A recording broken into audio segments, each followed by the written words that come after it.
Earlier today, somebody left a comment on one of my videos talking about replayability, and it kind of sent me down this whole little rabbit hole mentally, and I'm thinking, what good today is replay value for real? I mean, obviously back in the 80s and 90s when I had few video games because they were expensive, and asking for new games and RPGs for $60-$70 a pop back in the day, uh, back in 90s money, was really expensive. So the idea of replaying games often made a lot of sense back in the day, and I think that value prospect of replay value has really changed over time. It used to be that you could just tell your parents, hey, get me this RPG. It has 17 different endings and I'll play it 17 different times. Then they'll be like, well, I guess, for the price of one game, that kind of makes some sort of sense. Because RPGs were even more expensive than average games back in the days, because the ROM chips that they would put into cartridges actually cost a lot of money back then. It wasn't until disc-based games really became a thing that the prices of RPGs kind of stabilized alongside the rest of everything else. But even cartridges used to have like save batteries and other things that made cartridge production a bit trickier back in the day. So Earthbound and Chrono Trigger, they were expensive games even back then. Chrono Trigger used to sell for like $80-$90 or something. Earthbound, when it wasn't in bargain bins, that was also pretty expensive, and it took up a lot of store shelf space. In order to get your value out of them, you used to have to play them a lot. And that was something that we could do back then too, because it felt like back in those days, it was fine.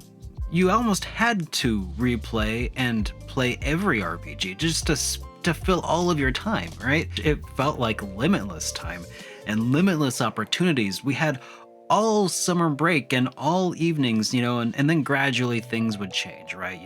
Homework maybe cut into that a little bit. Maybe you start getting older, you get a girlfriend, and then, time just sort of decreases. Meanwhile, RPGs have just been increasing at a crazy amount of rate. I have a weekly news podcast where Baku and I talk about every new RPG that's coming out, and it's every week is a new RPG. It is unsustainable for us to play every single thing that we want. So with this revolution comes the backlog, and I also have a video talking about how to tackle your backlog, right?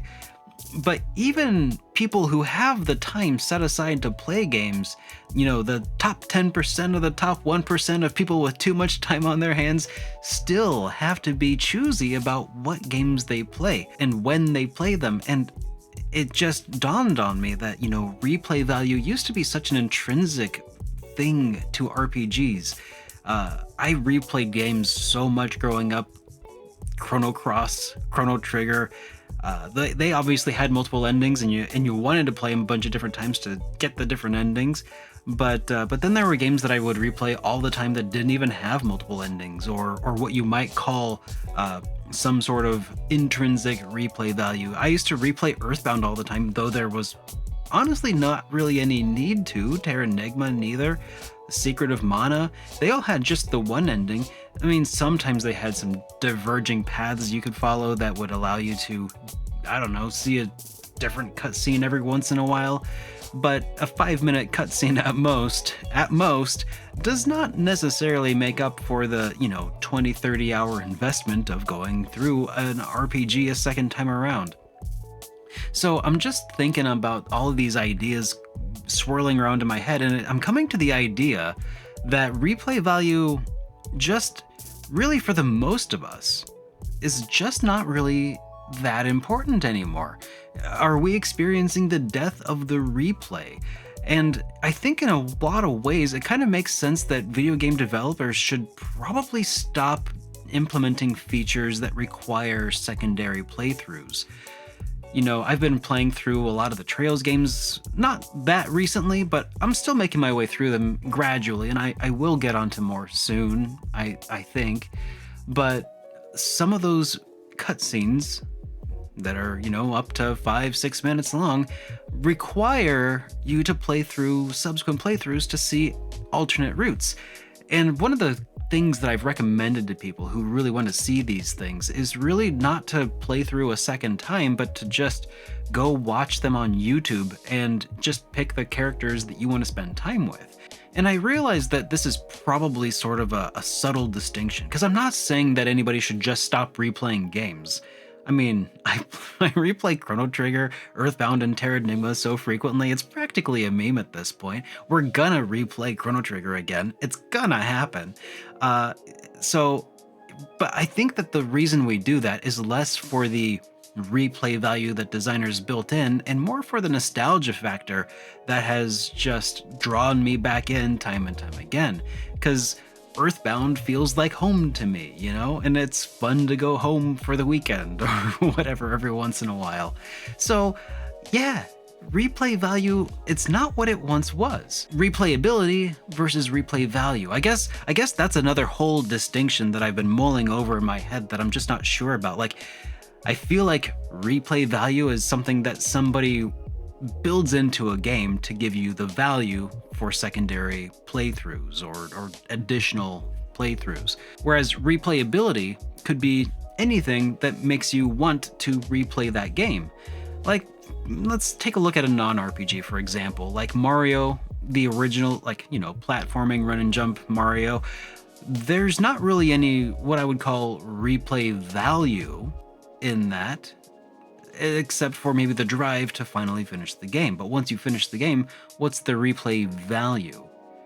I don't know.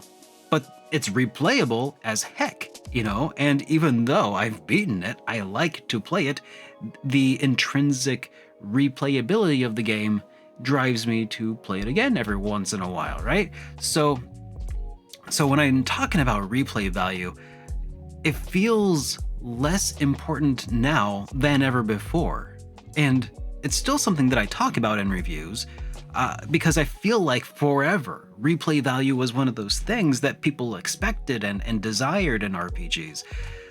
But at this point, it almost feels to me like replay value, where you need to play the game again subsequently in order to access the extra content or the hidden content that's only for the true believers. Like, part of me in the back of my head is like, that's a nice to have. It's a nice idea. It's a cute concept. The idea of replaying a game to get to those things. It's like, that sounds like a neat idea. And the sentences that include those ideas usually begin with, when I retire, or when I go on a vacation.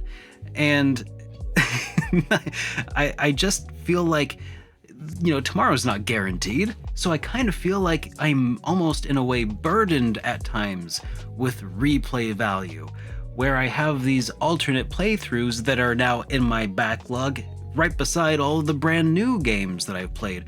Meanwhile, I've got all of my nostalgia-fueled backlog titles that I obviously am going to replay again, like Chrono Trigger or Earthbound or Terra Enigma or whatever. I got all of these things competing for my time, so what good to me right now is replay value? And I don't have a good answer for it. And I'm not sure if that's going to affect the way that I review games in the future. It's such a small thing, but it used to be such a big thing. And that's why I'm just musing here. I'm just rambling a little bit about the importance of replay value today. And for me personally, I just don't see it, because my plan is to retire when I'm dead, right? One day, I'm just gonna not go into work, and that's how they'll find out that I died in the night or something. That's my retirement plan as of right now. I'm doing my best to make it to a retirement financial state before that happens, but with the economy the way it is, like, whatever, man. Patreon.com/SuperDerek. But for real, there's...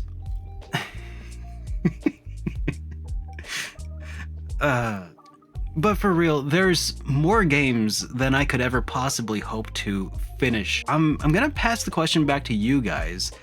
What do you value? How do you value replay value or replayability at this point?